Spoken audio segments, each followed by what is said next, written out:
ক্যানিং পূর্বের মানুষ আমার কাছে ফোন করে বলছে যে দিদি আজকের বড় একটা ক্রিমিনাল ধরা পড়েছে। আমি বলি না, ওটা ক্রিমিনাল না, ওটা হলো জাহান্নামের কুকুর। যেরকম বাহারুল, যেরকম আহসান এখনও ঘোরাঘুরি করছে, তাদেরকে এনআইএ যদি তদন্ত করে তাদেরও তোলে আমরা খুব খুশি তাতে। আজকের ওনার একটা কেস নেই বলছে, তো উনি দৌড়াচ্ছে কেন, ছুটে পালাচ্ছে কেন? সে পুলিশ কখন নিয়ে যাবে তার আগে মনে হচ্ছে চোরের মতো ছুটতে পারলে বাঁচে। আজকে ডিম কেন? আমরা যদি যেতাম তা না, ওই পায়খানা ছুটে ওরা মুখে মারতাম।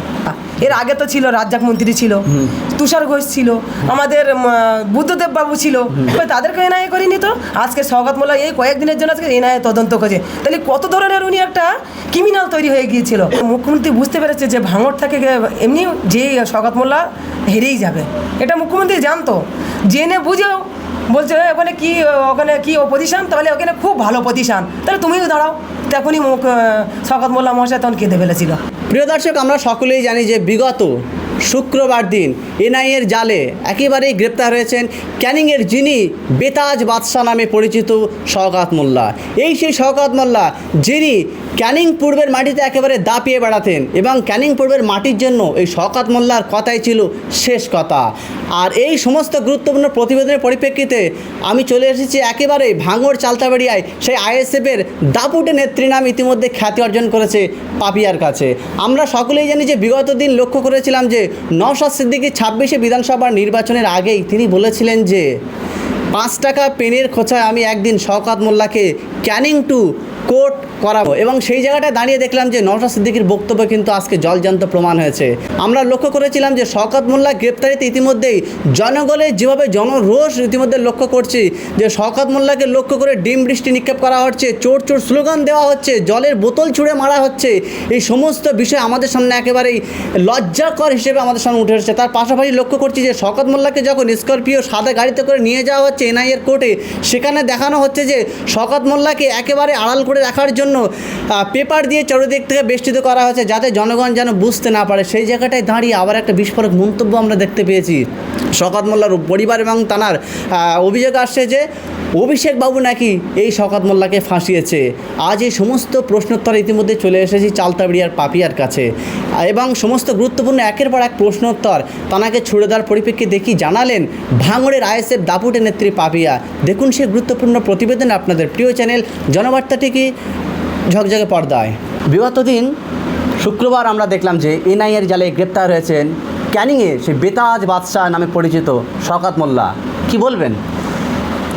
শওকত মোল্লা গ্রেপ্তার হওয়ার পর থেকে আমাদের ভাঙড় বলে না, ক্যানিংয়ের লোকও খুব খুশি। উনি যেভাবে মানুষকে অত্যাচার, যেভাবে লুটপাট, যেভাবে মানুষকে ভাঙচুর, যেভাবে মানুষকে নির্যাতন দিয়েছে, মানুষ ওনাকে চাচ্ছে যেন কোনো রাতের আলো না দেখতে পায়, দিনের আলো না দেখতে পায়, এমন জায়গায় ওনাকে রাখুক, রাত দিন কিছু যেন না মনে করতে পারে যে কখন রাত হচ্ছে কখন দিনটা হচ্ছে। ক্যানিং পূর্বের মানুষ আমার কাছে ফোন করে বলছে যে দিদি আজকের বড় একটা ক্রিমিনাল ধরা পড়েছে। আমি বলি না, ওটা ক্রিমিনাল না, ওটা হলো জাহান্নামের কুকুর। বড় ভাইজান বলেছিল সেটাই। উনি মানুষকে যেভাবে বিভ্রান্ত করেছে, যে কয়েকদিনের জন্য, বেশি দিনের জন্য, 5 বছর 15 বছরের থেকে টিএমসি পার্টি থেকে যে 5 বছরে আমার এখানে অবজারভার হয়েছিল ভাঙড়ে পুরো তাণ্ডব চালিয়েছিল, যার কারণে আজকের ওনার এনআইএর হাতে ধরা পড়ছে। আর আমরা খুব খুশি এতে, আর আমাদের ভাঙড়ের বাসী সব মিষ্টি বিতরণ করছে, আনন্দের খুশিতে খুব আমরা খুশি। ডিজে বাজিয়ে একেবারে উৎসব পালন করছে, ডিজে বাজিয়ে উৎসব করছে। আবার এদিকে ওর সঙ্গে যারা এখনও জড়িত আছে তারা ধরতে, এনআইএ যদি তদন্ত করে ধরা পড়ে আর আমরা তাতে খুব খুশি হব। যেরকম বাহারুল, যেরকম আহসান এখনও ঘোরাঘুরি করছে, তাদেরকে এনআইএ যদি তদন্ত করে তাদেরও তোলে আমরা খুব খুশি তাতে। এই আহসান তো এক সময় বলেছিল, এই শওকত মোল্লা বলেছিল তো যে আহসান গরিবের জন্য বা ভাঙড়বাড়ির জন্য আল্লাহ, তাহলে আহসানকে আপনি দুষ্কৃতী হিসেবে তুলে ধরছেন? গরিবের জন্য আল্লাহ কি মানুষের জন্য উনি কোনো সহযোগিতা করেছে আহসান? ভাঙড়বাসী মানুষ, ভাঙড়ের মানুষেরাই সব জবাবটা দিয়ে দেবে। উনি যে কী দুর্নীতি, কী হিসাবে ওনার ওই যে আজকে 3 তলা বাড়ি, আজকে গরিব মানুষকে খাওয়া হচ্ছে না, তার পাশে উনি বড় একটা বিল্ডিং করেছে। উনি ভগবান না, উনি ভূত, একটা ভগবানের ভূত উনি। আমরা ইতিমধ্যে লক্ষ্য করছি শওকত মোল্লা গ্রেপ্তারিতে একেবারেই ক্যানিং শুধু নয়, ভাঙড় সহ একাধিক জায়গায় আমরা লক্ষ্য করছি যে ডিজে বাজিয়ে মিষ্টিমুখ করা হচ্ছে, এবং তাকে লক্ষ্য করে চোর চোর স্লোগান, কেউ জুতো ছুটছে, কেউ ডিম বৃষ্টি করছে, এই দৃশ্যটি লক্ষ্য করছি। তার পাশাপাশি দেখলাম যে একেবারে জেলে ঢোকার আগে শওকত মোল্লা আগে ছুটে গিয়ে ঢুকে পড়ছে। এই বিষয়টি তিনি এতটা আতঙ্কিত কেন?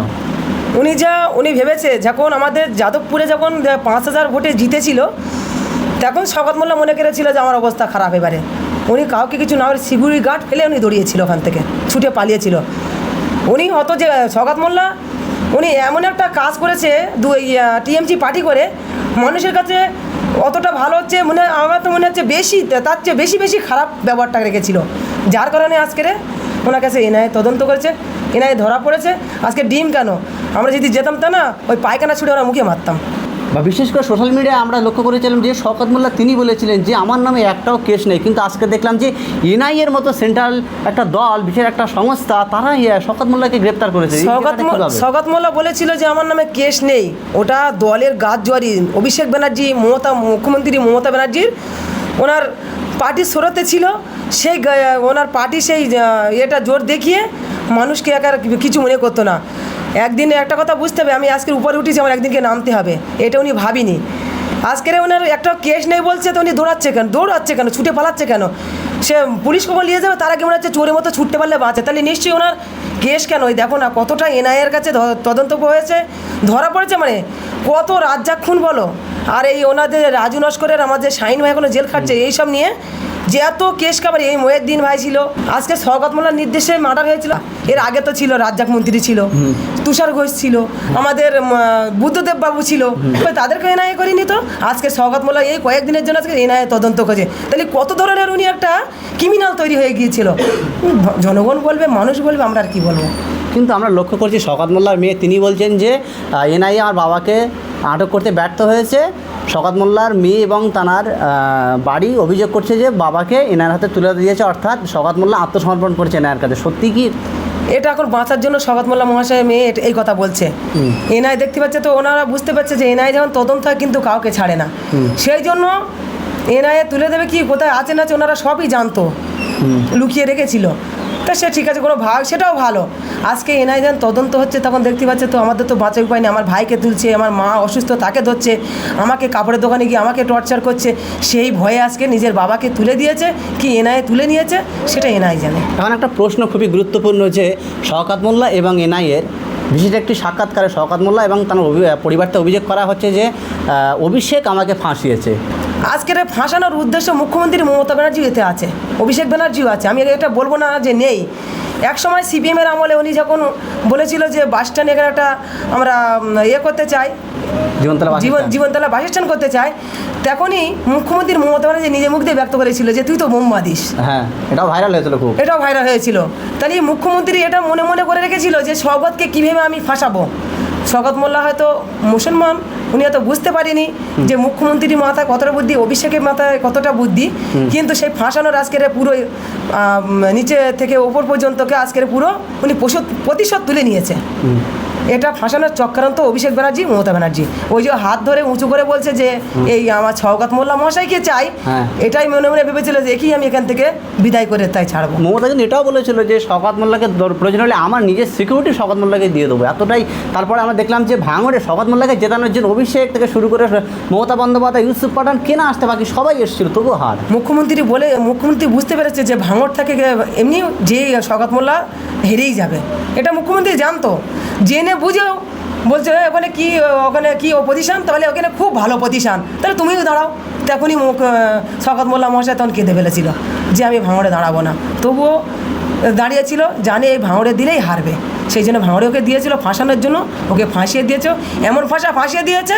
এখন এনআইএর হাতে গিয়ে যা অত্যাচার, এখন জুলুম শওকত মোল্লা মহাশয় সহ্য করুক। তবে এখানে একটা প্রশ্ন রয়েছে যে আমরা দেখেছিলাম 2006 সালে যখন মমতা বন্দ্যোপাধ্যায় জীবনতলা মাটিতে এসেছিল, তখন কিন্তু সিপিএমে ছিল এই শওকত মোল্লা, এবং সেখানে মমতার উপরে অ্যাটাকের একটা অভিযোগ রয়েছে শওকত মোল্লার বিরুদ্ধে। তবে কি সেই প্রতিশোধ নিয়েছে মমতা বন্দ্যোপাধ্যায়? একদম, ভাঙড়ে প্রার্থী করেই ওনাকে ফাঁসিয়েছে।